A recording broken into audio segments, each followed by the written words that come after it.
السلام عليكم ورحمة الله وبركاته. الحمد لله رب العالمين وبه نستعين والصلاة والسلام على خاتم الأنبياء والمرسلين نبينا محمد الأمين وعلى آله الطيبين الطاهرين وأصحابه الغر الميامين. أما بعد، قال الله تعالى: يا أيها الذين آمنوا لا تسألوا عن أشياء إن تبد لكم تسؤكم. يا أيها الذين آمنوا لا تسألوا عن أشياء إن تبد لكم تسؤكم وإن تسألوا عنها حين ينزل القرآن تبد لكم عفى الله عنها والله غفور حليم. قد سألها قوم من قبلكم ثم أصبحوا بها كافرين. Hari ini kita menyambung bacaan dalam surah Al-Ma'idah ayat 101 dan 102. Satu lagi ayat yang Allah Ta'ala mulakan khitabnya dengan Ya ayyuhalladzina amanu, dan terkandung dalam ayat ini satu larangan yang sangat penting untuk kita ambil iktibar. Iaitulah kata Allah Ta'ala, Ya ayyuhalladzina amanu, wahai orang yang membenarkan Allah dan Rasul, yang beriman dan percaya dan berikrar akan ketuhanan Allah dan kerasulan Muhammad sallallahu alaihi wasallam. Janganlah kamu bertanya akan perkara-perkara yang jika didedahkan jawapannya kepada kamu akan menyebabkan kamu tidak senang, tidak selesa.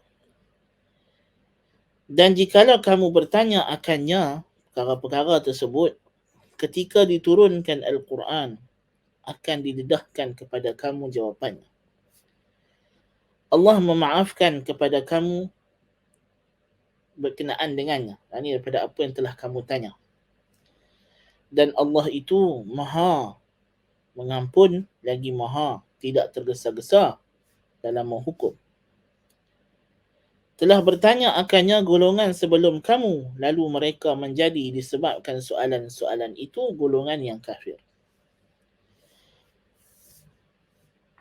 Kata Ibn Kathir rahimahullah, hadha ta'dibun min Allah Ta'ala li'ibadihi al-mu'minin wa nahyun lahum an yas'alu an ashiya'a mimma la fa'idata lahum fi as-su'ali wat-tanqib anha li'annaha in أظهرت لهم تلك الأمور ربما ساءتهم وشق عليهم سماعها.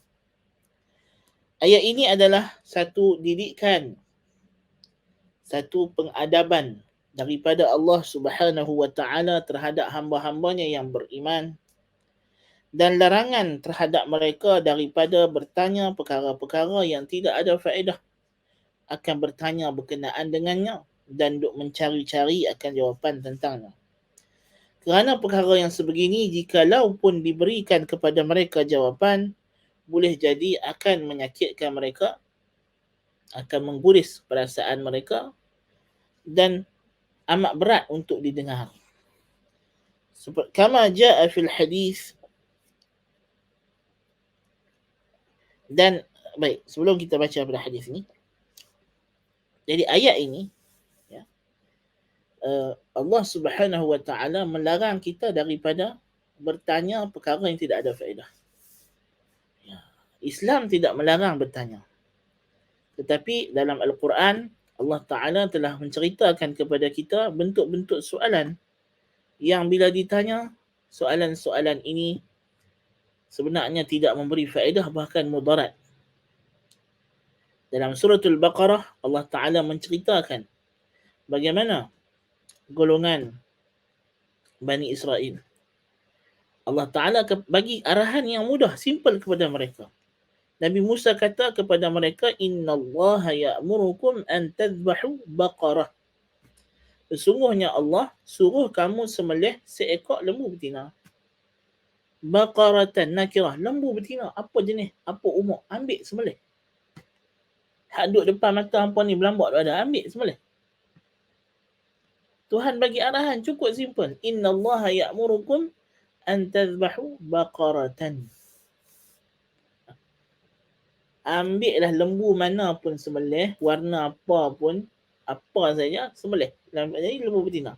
Satu syarat Tuhan bagi, betina. Tu je. Tapi mereka ni banyak soal. Tanya umur macam mana, warna apa, kan? Jadi Tuhan bagi berat. Ini juga soalan yang bahaya ditanya. Benda-benda yang Allah Ta'ala bagi tahu dengan jelas, dah jelas, bukan yang tidak jelas, tetapi saja tanya tu saja nak buat bagi macam nak istihza', nak mengejek. Seolahnya macam takkanlah Tuhan nak sembelih lembu mana-mana. Seolah macam itu. Kan? Itu akan menyusahkan diri sendiri. Demikian juga apa yang datang dalam surah Al-Ma'idah. Ya. Berkenaan dengan Bani Israel minta ma'idatan minas sama'. Hidangan daripada langit. Dan apa yang diminta oleh umat-umat terdahulu pada Nabi-Nabi dan Rasul mereka, mu'jizat-mu'jizat. Yang hakikatnya bila diberi kepada mereka, mereka tidak beriman. Sebab itu Allah Ta'ala kata, Qad sa'alaha qawmun min qablikum, telah bertanya akan perkara ini golongan sebelum kamu. Thumma asbahu biha kafirin. Kemudian mereka kafir, kufur dengannya. Mereka tak beriman. Mereka yang minta itu, minta ini, minta Nabi tunjukkan itu, minta Nabi tunjukkan ini. Bila Nabi mereka atau Rasul mereka tunjukkan perkara tersebut atau berikan jawapannya, mereka tidak mau percaya. Ini adalah satu peringatan daripada Allah Azza wa Jal bahawa kita disuruh bertanya soalan-soalan yang berfaedah, yang ada kaitan dengan manfaat duniawi ataupun ukhrawi kita. Di antara hadis yang datang dalam perkara ini, kama jaa fil hadis anna Rasulullah sallallahu alaihi wasallam qala la yablughuni ahadun an ahadin syai'a inni uhibbu an akhruja ilaikum wa ana salimus sadr. Dalam hadis Nabi kata, janganlah seseorang kamu menyampaikan kepada aku tentang orang lain perkara buruk. Bercerita, mengacung perkara buruk. Ini juga satu perkara. Sengaja bertanya soalan-soalan yang nak memburukkan orang lain. Dan ini banyak juga berlaku dalam kalangan penuntut ilmu, terutama daripada geng tahzir. Kan? Ada golongan yang mendakwa diri mereka ahli sunnah wal jamaah, salafi sekarang ini, tetapi mereka ini bukan salafi yang benar. Kerja mereka hanyalah untuk mengacung dan mengadu domba.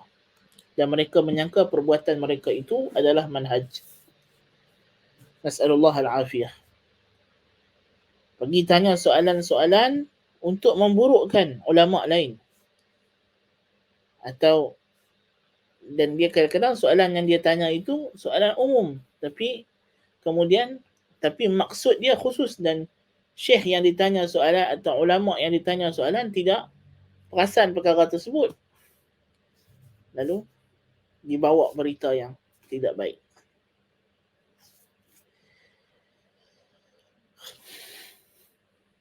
Nabi kata, sebab aku suka supaya aku keluar daripada majlis duduk bersama dengan kamu dalam keadaan aku sejahtera, tidak ada sangka buruk kepada sesiapa.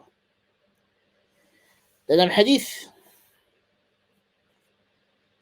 riwayat Bukhari daripada Anas ibn Malik radhiyallahu anhu, katanya, khutbah Rasulullah sallallahu alaihi wasallam khutbatan ma sami'tu mithlaha qat wa qala fiha law ta'lamuna ma a'lam la dhahiktum qalilan wa la bakaytum kathira. Qala فغطى أصحاب رسول الله صلى الله عليه وسلم وجوههم لهم حنين فقال رجل من أبي قال فلان فنزلت هذه الآية. Ini antara hadis yang paling sahih menceritakan sebab turun ayat ini. Satu hari kata Anas, Nabi SAW memberikan satu peringatan yang sangat menusuk kalbu yang aku tak pernah dengar sepertinya sebelum itu. Antara Nabi kata, kalau kamu tahu seperti mana yang aku tahu, tentulah kamu akan sedikit ketawa dan banyak menangis.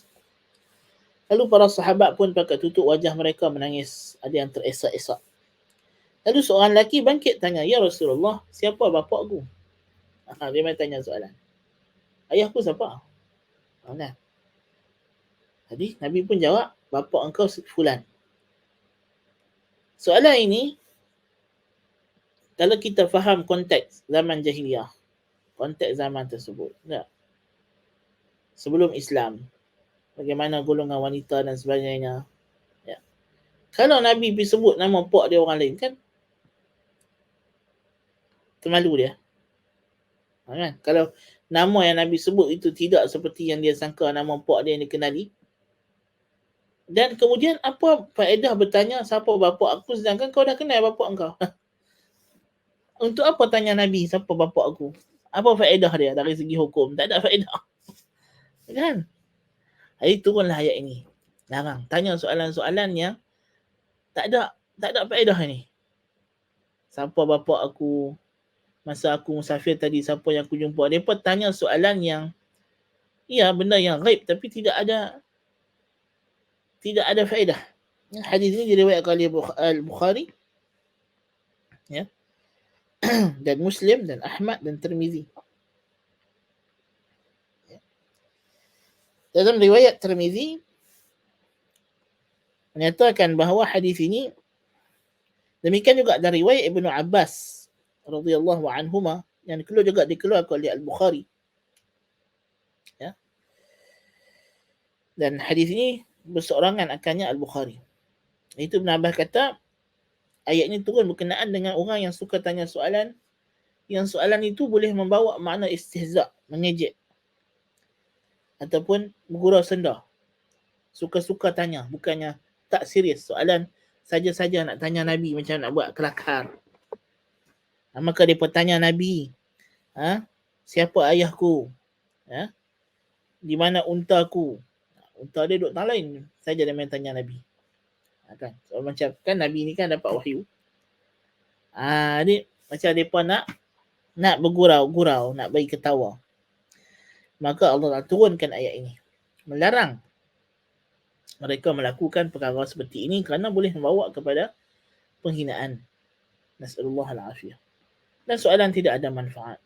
Dan dia hanya buang masa. Ya, dia hanya buang masa. Dan dari riwayat At-Tirmizi datang mengatakan bahawa apabila turun ayat walillahi 'alan nasi hajjul baiti man istata'a ilaihi sabila, dia turun ayat perintah wajib haji. Seorang sahabat bertanya, wahai Rasulullah, adakah wajib ini setiap tahun? Nabi diam. Dia tanya lagi, Nabi diam. Lalu Nabi kata, tidak. Dan Nabi kata, kalau aku kata dia tadi, wajib atas kamu setiap tahun dan kamu takkan mampu. Jadi Allah Ta'ala larang kita bertanya soalan yang boleh menyebabkan kesusahan pada diri sendiri.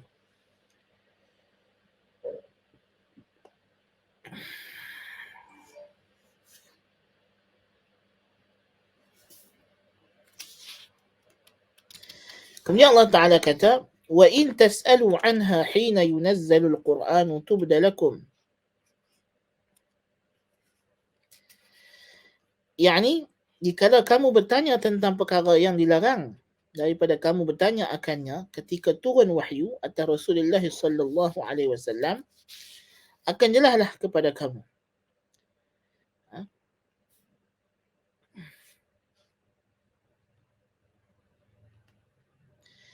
Dan maksud dengan ayat ini أي لا تسألوا عن أشياء تستأنفون السؤال عنها فلعله قد ينزل بسبب سؤالكم تشديد أو تضييق.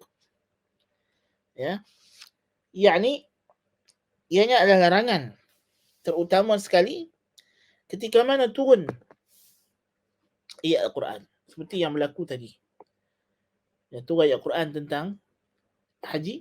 Jadi boleh jadi akan datang wahyu yang kata ya, daripada asalnya haji itu wajib setahun sekali, seumur hidup, disebabkan kamu duk tanya, Allah Ta'ala hukum kamu, perbuatan kamu itu dengan mewajibkannya seperti yang kamu kehendaki.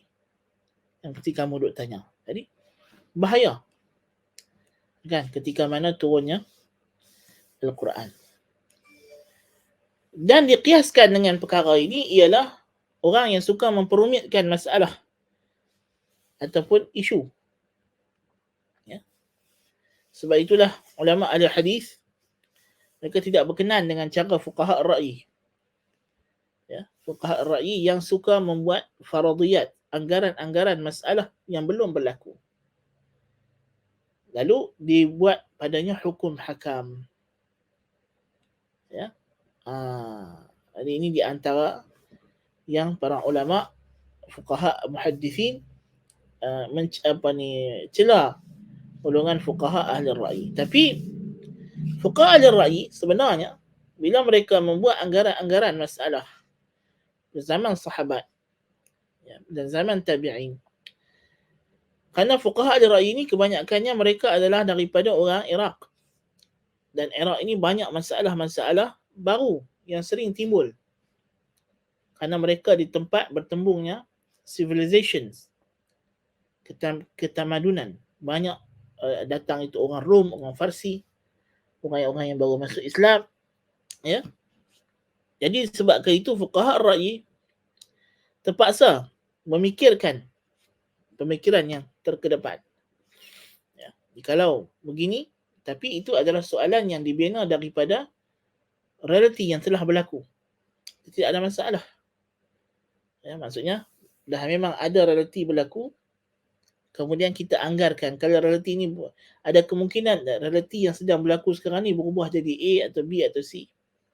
Selagi mana kemungkinan itu kemungkinan yang memang mungkin, bukannya dia khayalan akal yang jauh, maka tidak mengapa. Tapi kalau anggaran-anggaran itu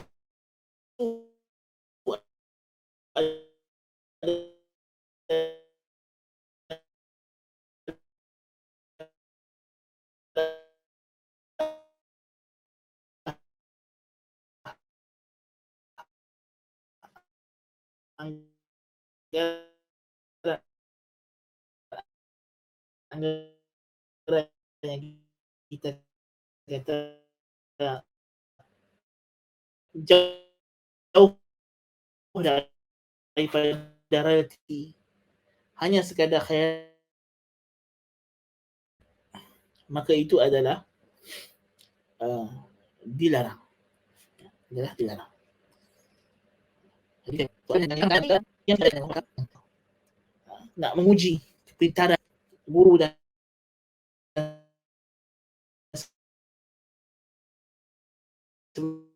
sebagainya saja nak ta'jiz, nak mendedahkan apa-apa maksud yang tidak baik daripada soalan.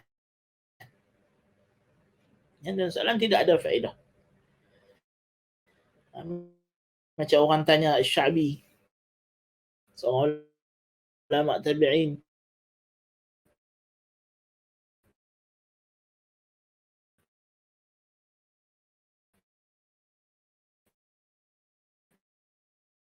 ya,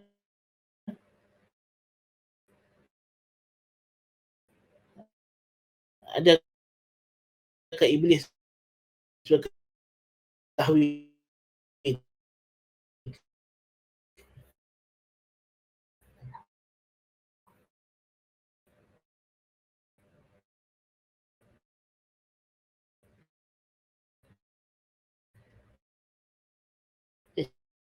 Syabi kata itu adalah kenuri yang kami tak dijemput.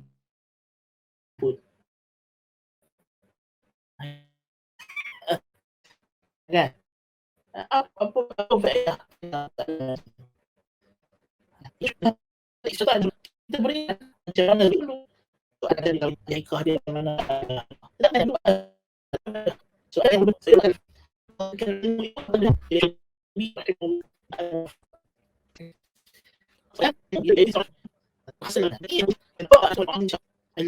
ya mereka cari makhluk ni apa detail dia sampai dah mereka jumpa makhluk ni terdiri daripada partikel-partikel yang sangat kecil, jauhar fard. Ya. Tayyib. Tidak ada masalah untuk kita tahu makhluk itu terdiri daripada proton, elektron, quarks dan sebagainya. Tetapi menjadikan mengetahui perkara yang sebegini rupa sebagai usuluddin sehingga siapa tak tahu benda ni maka imannya tidak sah kerana dia tidak mengenal makhluk. Dia tidak mengenal makhluk,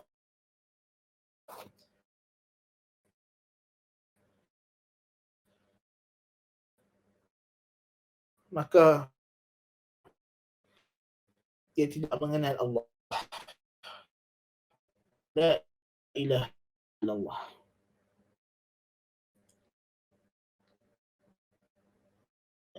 Ada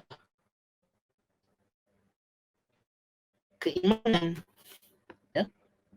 Asl innal insana fi alladhina amanu wa 'amilus salihat wa tawassaw bil haqqi wa tawassaw bis sabr. Yang penting ialah macam mana kita menggunakan masa. Bukan apa itu masa yang kita kena tahu.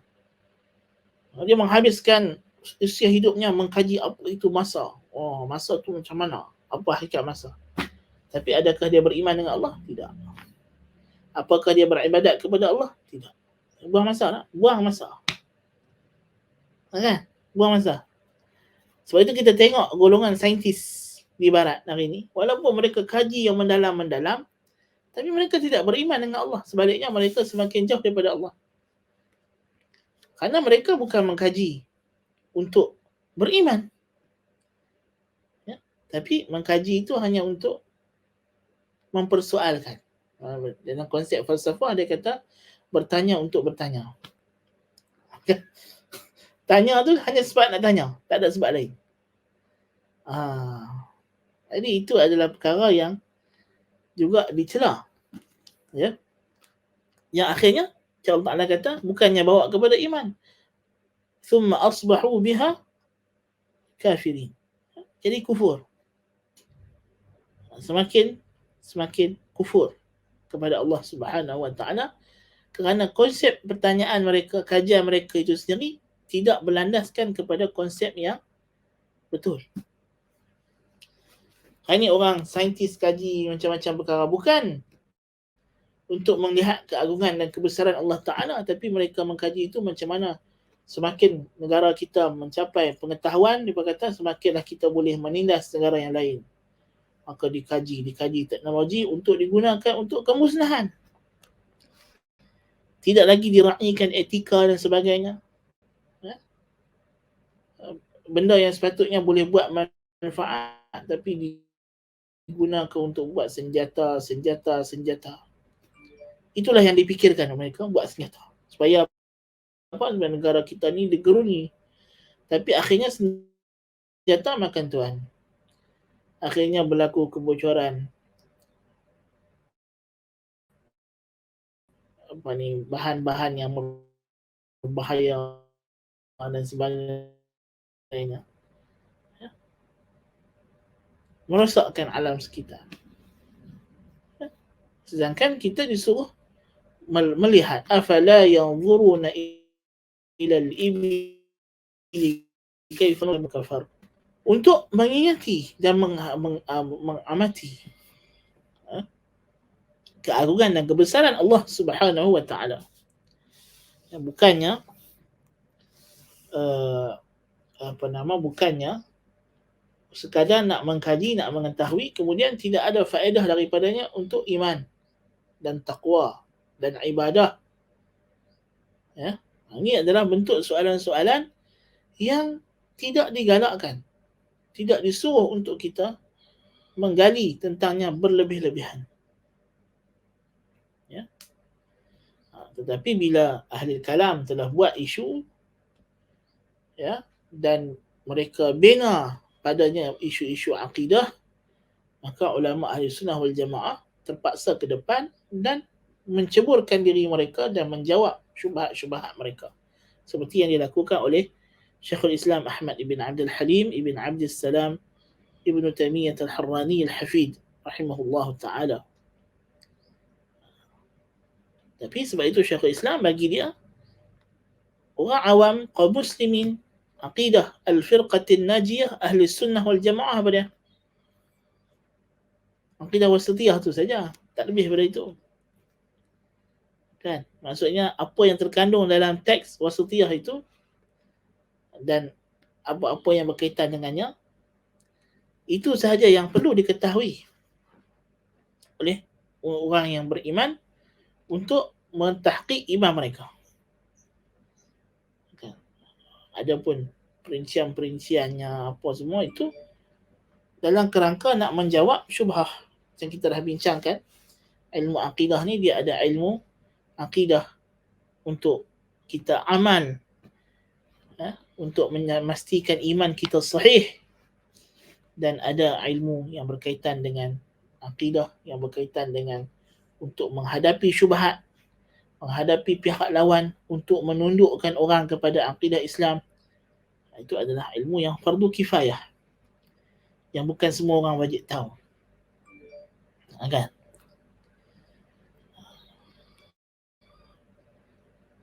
Kita tengok, kita ambil tafsir ni pun simple-simple sahaja. Kan? Bukannya kita nak kena qabik apa nama apa kita tidak buat macam kita tafsir dulu surah An-Nur kan, dengan i'rab, dengan apa. Sebab ini adalah untuk mengambil pengajaran. Ya. Walaupun dari segi tafsir memanglah i'rab apa semua itu perlu bagi mereka yang nak mendalami ilmu tafsir. Kan? Jadi kita ada kelas yang kita buat untuk orang awam semuanya, ada kelas yang kita buat untuk tulabul ilm, mereka yang memang nak menuntut ilmu, itu perlukan maklumat-maklumat yang lebih. Mungkin orang awam tak perlu tahu. Dan tidak ada faedah untuk dia tahu. Dari sudut benda tu tak ada kepentingan bagi dia. Sebab tu Nabi kata min husni islamil mar'i tarkuhu ma la yani, antara kedudukan Islam meninggalkan perkara yang tidak menjadi kepentingan dirinya. Iaitulah perkara yang lebih. Sedangkan benda yang berkaitan dengan dia tak tanya. Ini juga satu masalah orang. Kan?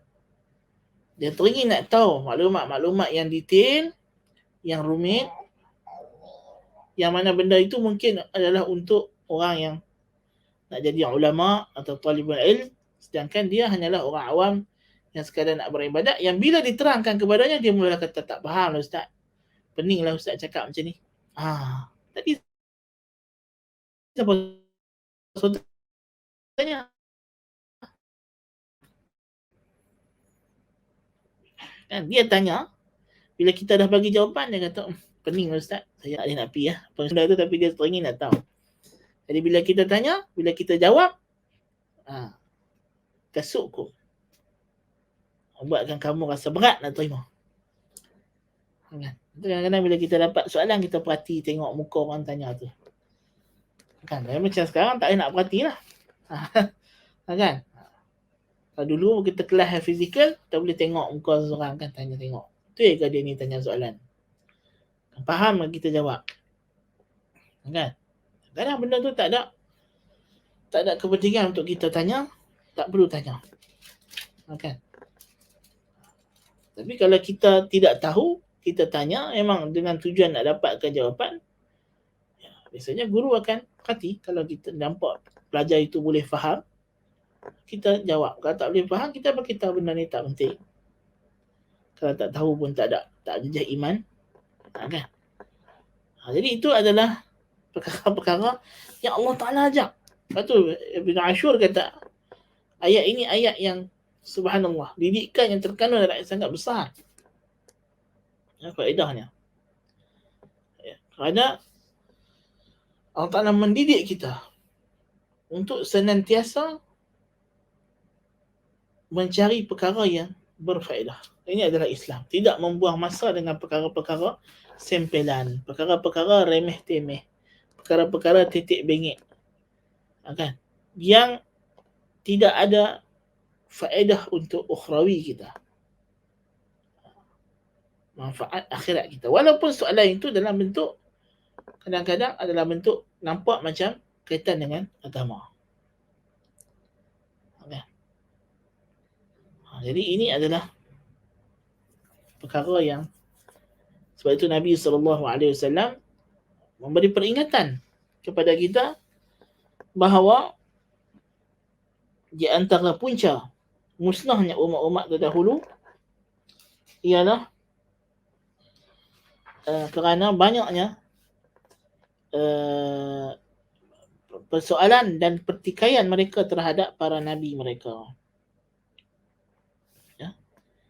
Bila tanya dan Nabi jawab, mereka mempertikaikan. Bila pertikai, duk berbalah-balah soalan dengan para anbiya dan rasul. Ya, kerana mereka tak dapat nak terima. Sedangkan soalan yang mereka tanya tu pada awal, kalau mereka tak tanya pun tidak menjadi kerosakan atau kecacatan kepada keimanan mereka. Kalau mereka tak tahu pun tak ada masalah. Macam soalan-soalan yang kita bagi contoh tadi lah. Antaranya minta mukjizat.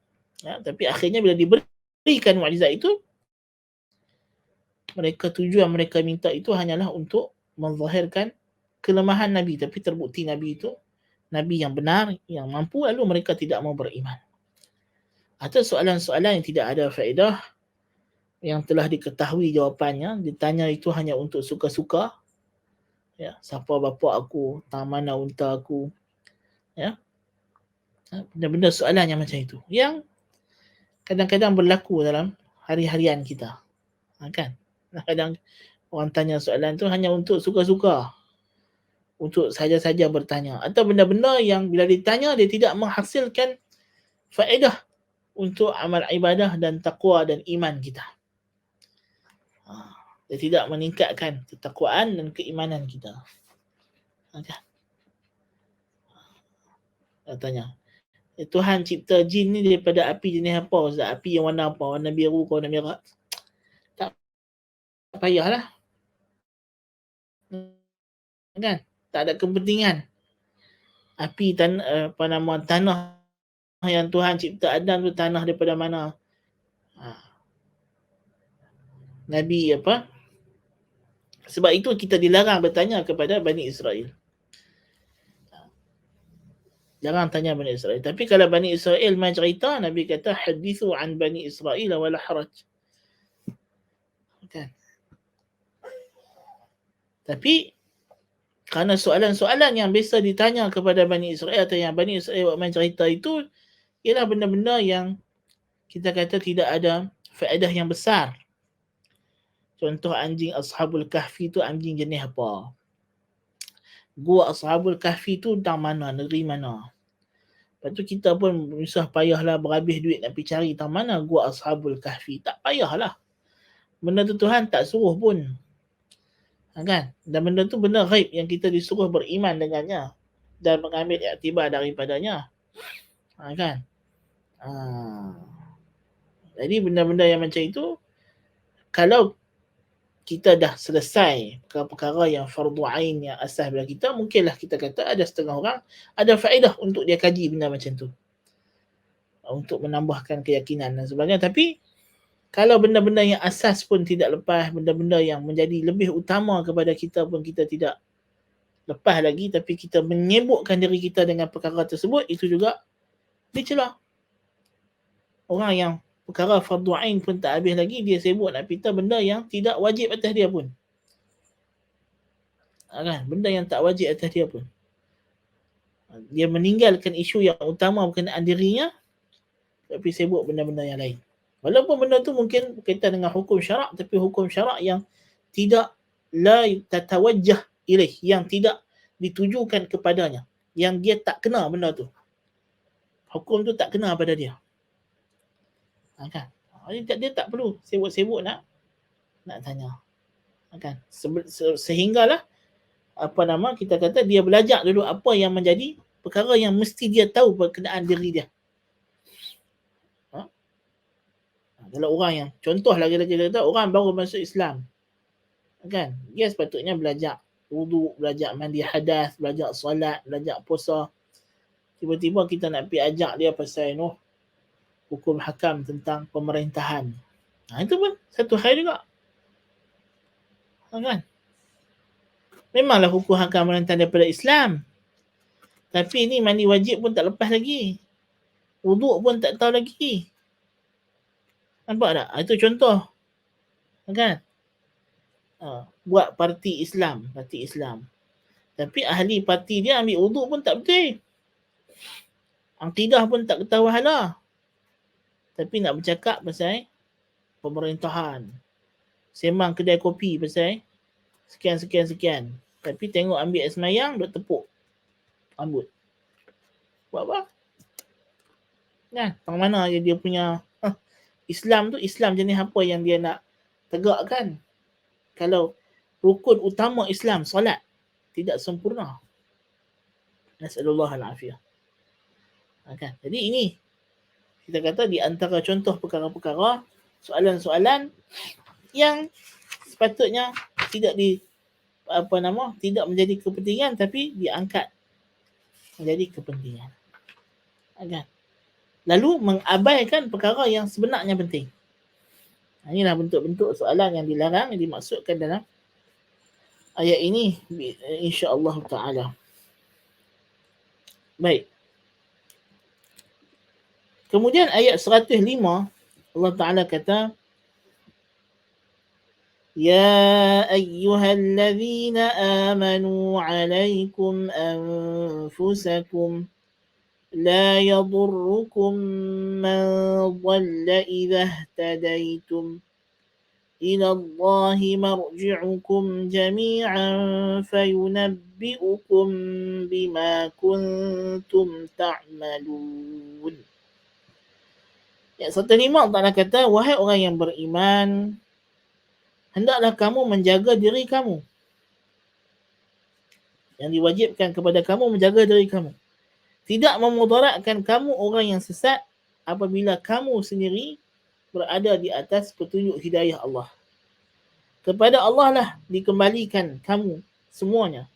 Lalu dia akan menceritakan kepada kamu apa yang kamu kerjakan.